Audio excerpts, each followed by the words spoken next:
I'm very honored to be here. I've felt very welcomed in Austin, but Austin embraces the weird, so that works. And I may not be the littlest who in Whoville, which is a reference to an earlier keynote speech, but hopefully my voice will make a difference. I know that some of the things that I have to say may be hard for some folks to hear, but I'm asking people to try to hear without passing judgment, to try to listen with an open mind and realize that there can be multiple truths and multiple experiences.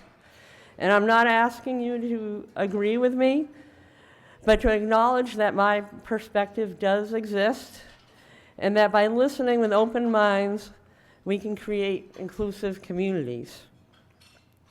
On August 29th, 2013, the National Institute of Mental Health, I gotta move this ball.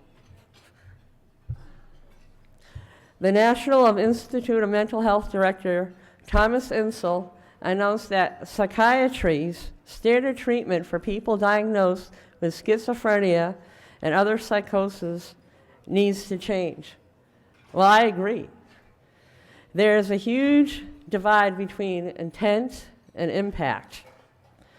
What some people call treatment, other people like myself call torture.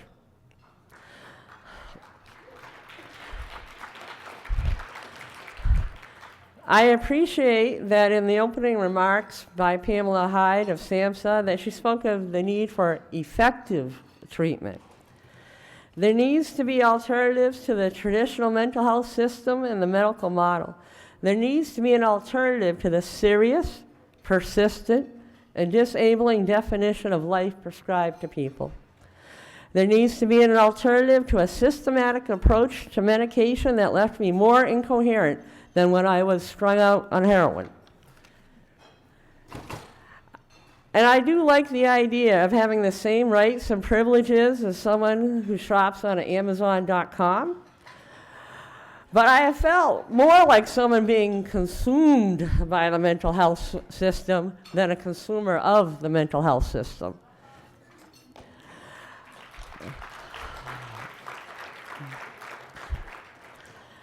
I came into this world under adverse conditions. I had early experiences of visions and voices, and they served me well as a child, and they served me in a way that the people around me did not. As a young adult, the voices and visions had become problematic. I used drugs for relief, and they worked until they didn't work. And despite my efforts, and I tried really hard, I could not find the right combination of drugs that would heal the hurt, fix my life, lift me out of poverty, or help me create a life worth living. They did help me to stay alive at times, but they also contributed to the creation of new traumas. I went to 12-step, got clean and sober, and people will ask me, "Aren't you proud?" And I was like, no, this is a huge loss. It was a huge loss because now I had to feel the feelings, remember the things that I was trying to drink and drug away. In the rooms of AA and NA, I found the support not to pick up a drink or a drug, but found no room in the rooms or outside of the rooms to discuss my extreme distress and extreme states. At times I sought mental health treatment, at other times it was forced on me. I was told that I had a serious mental illness and that the most I could hope for was some periods of not being in the hospital, that I needed to take medication for the rest of my life and would not be able to work. I was told it was like diabetes. The medications dulled everything, not just my distress, but also my ability to read and think and be physical. And those were the things that I felt good about myself. Those were my strengths, and they were taken away. So that was not a life I wanted to live. I started rejecting this course of treatment and got on the merry-go-round, going in the hospital, being turned into a zombie, getting out, quitting the drugs, the medications, feeling alive, and then being overwhelmed and ending up back in the hospital. I wasn't finding any support for the idea of trying to get off medication. I wasn't finding any support for other options than medication. But I realized again that there was not a right combination of drugs or medications that would heal the hurt, fix my life, lift me out of poverty, or help me create a life worth living. The medications did help me stay alive at times and frequently contributed to the creation of new traumas. They also left me with neurological damage, so I have one of the dumbest smartphones around because that is the way it has to work for me. I came to the realization that no one was going to rescue me or fix me, that I had to rescue myself, that I had to figure out my own way of being able to walk through this world.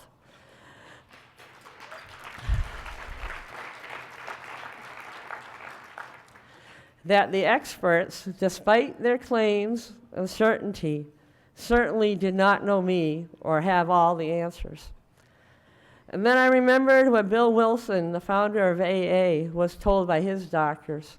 He was told that he was an alcoholic of the hopeless variety, and that the most he could hope for was brief periods of sobriety and an early death. And I remember that Bill W. had found his path through a peer movement, and that the therapeutic value of those who have similar experiences, sharing their experience, strength, and hope with each other is unparalleled. And I went online to see if there was something like that based on mental health. And I was fortunate enough to discover that there was a Western Mass recovery learning community space within walking distance of my house. And when I met the folks at the RLC, I found that there were people there who had gone through similar things, had been told similar things by providers, and yet they were changing their lives in positive ways and living lives that they were told were not possible. And so I began to believe it might be a possibility for me to create a life worth living, a life beyond the trauma, beyond the addiction, beyond the labels, and beyond the medical model. And as Sarah says, you know, for some of us it comes quicker and some slower. but I'm here now. So I did not appear to have much going on for me when I visited the spaces, but people like Oryx Cohen would always say hello.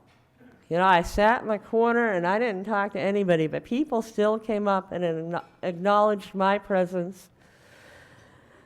And they held a vision of wellness and ability for me that I was not holding for myself. I didn't have to have a diagnosis to be in the space, and nobody was asking me what was wrong with me. This was a different kind of space to be in.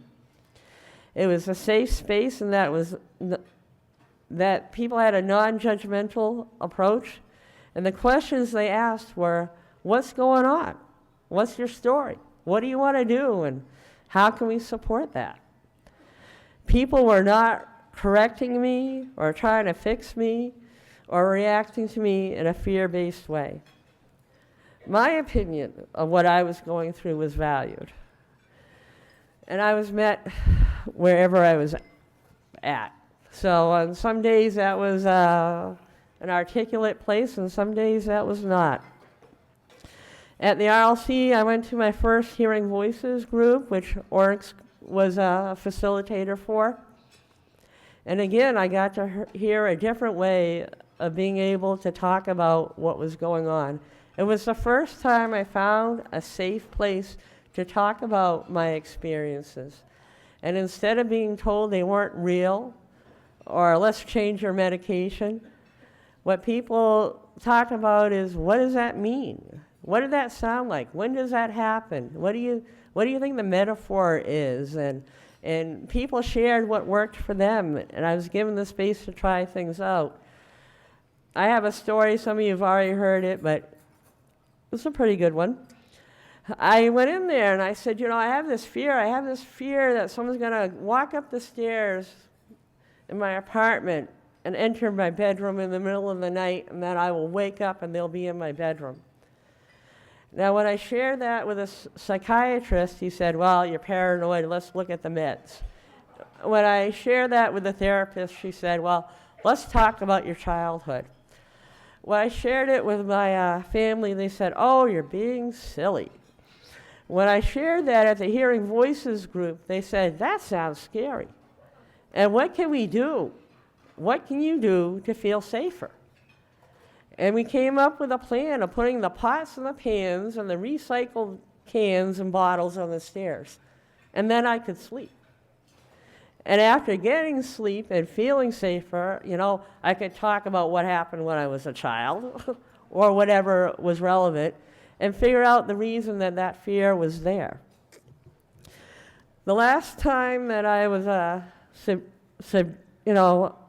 last time someone wanted to commit me, I ran off in the woods, but I kept texting people from the RLC.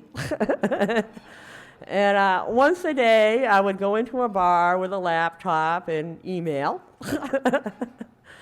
And Sarah reminded me that the peer-run respite, AFIA, was for people in the community. And in my mind, I was thinking, oh, this is a failure. I'm not recovered, I'm failing. But that was not the response I got from my community. The response was, we created this place to help each other out. And I went there, and I could stay in this room and be very quiet, and I wasn't told I was isolating. And I could go in and out of that room when I wanted to. And that was very different than being in the hospital. And it allowed me to learn that I could make it through an extreme state without being extremely drugged by a doctor. And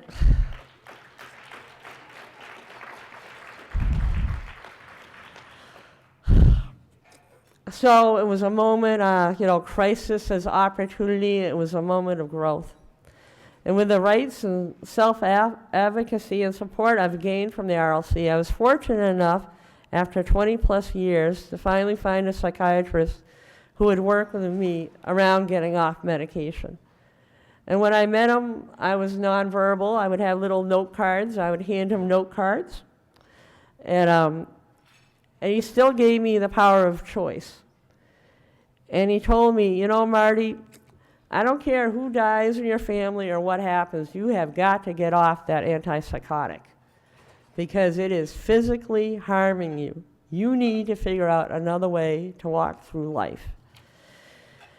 And he told me about things like meditation, being a vegan, and Eastern medicine.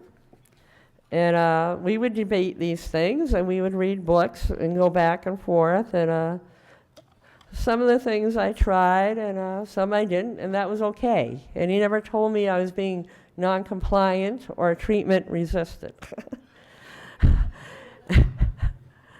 And so having a mental illness diagnosis may provide useful insight to some, but is primarily a tool for billing purposes and medication protocols, and is used in a way that disregards our humanity.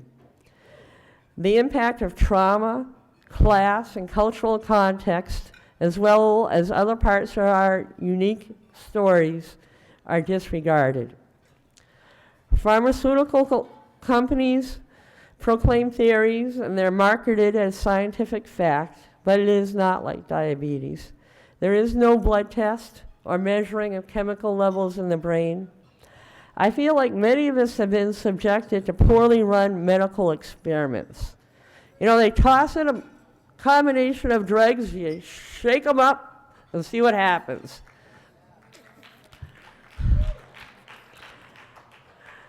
And I'm left to ponder which of my difficulties are due to the trauma and which are due to the treatment I received. At this point in my life, I can get my criminal record expunged, but not my mental health records.